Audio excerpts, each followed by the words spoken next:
Thank you very much, Jill, and thank you, Mr. Mayor. This is a very pleasing juncture. This is light speed as far as our council staff are concerned, and I say that to offer praise because when we want to move on something that's appropriate and desired by the community, we can do it, and this is proof of that. Having read through the wording of the particular planning proposal that's now going to be sent to the gateway process, I think it ticks all the boxes, especially where it relates to the things that I would otherwise be concerned about, such as the fragmented land use or the potential future pressure that this might pose for future subdivision, which I am, of course, completely opposed to. The very specific measures that we might choose to put into our DCP aren't discussed here, but this isn't the appropriate vehicle for that. It foreshadows that. And then down the track, we can talk about the kind of things that will mitigate against that future pressure, such as, for example, ensuring that even detached dual occupancies share one driveway, one letterbox, one water meter, that there are covenants on any DA that goes through to mitigate against the future pressure for subdivision. And I think, indeed, and I think Troy foreshadowed this, giving landowners more flexibility to site another dwelling on their own land potentially mitigates against future and less desirable forms of subdivision, because it means that it puts the landowner back in charge, or it gives them more flexibility in terms of building a dwelling for farm workers, which might be the difference between them regarding their agricultural allotment as remaining viable or not, or to build to rent. And under the previous condition, if you had to build a dual occupancy that was right next to the primary dwelling, that mightn't have been what you wanted to do if you were building to rent to get some additional rental or perhaps even tourism income. Being able to site that more flexibly elsewhere on that block is also desirable. And as Mr. Myers also mentioned, there have been some very pleasing developments in other areas based on what we have started here. I immediately got calls from colleagues in other LGAs, from Port Macquarie Hastings, from Wallandilly, saying, this is such a good idea, can we do this down here? And in the case of my colleague Mark Warnshaw, who is himself a former Hawkesbury resident, he brought an almost identical motion before his council and passed it. So the ball is rolling now.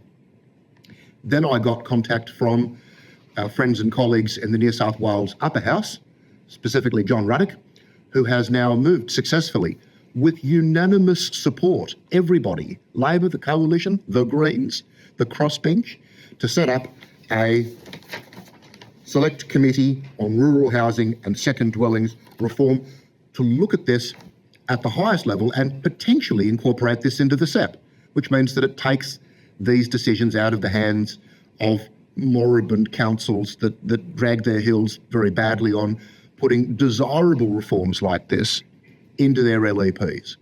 So I'm pleased that it's received that recognition, and I certainly exhort my colleagues to vote this through tonight. Thank you.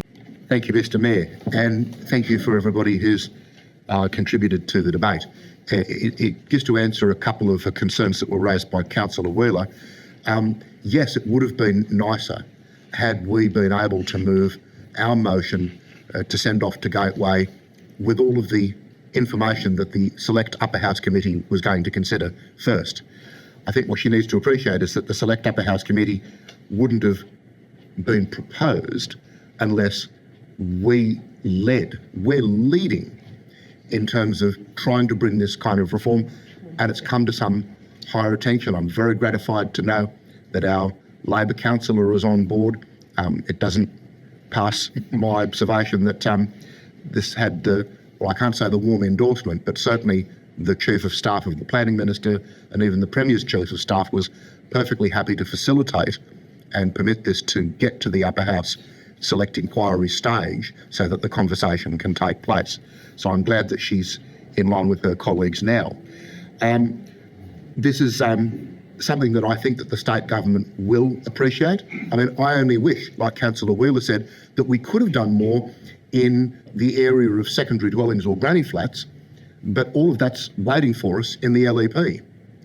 I mean, the state government made a change to the standard instrument years ago, doubling the size of granny flats from 60 square metres, or 10% of the size of the primary dwelling, to 110 square metres, or 20% of the size of the primary dwelling, whichever was larger. Hills lost no time in moving that as a dot point amendment to their LEP, and they're enjoying the benefits to more flexible and enlarged definitions of secondary dwellings and granny flats even today. We decided that we were going to fold it into the LEP, and it's disappeared into a hole. So, we can't do much about that, but we can do something here, and I suspect that the state government will look favourably on this, because there are 7,098 rural allotments that this could apply to in our own LGA, but I'm quite sure that the state government is aware that there are 241,826 such allotments that are categorised rural, and rural, by the way, means 6 acres and up, let alone 4 or 5 acres and up, to which this could apply, and that it's in their mind that this kind of initiative can do its part, not solve the whole problem, but can play a part in solving the state's housing crisis. I do commend it to you. Thank you.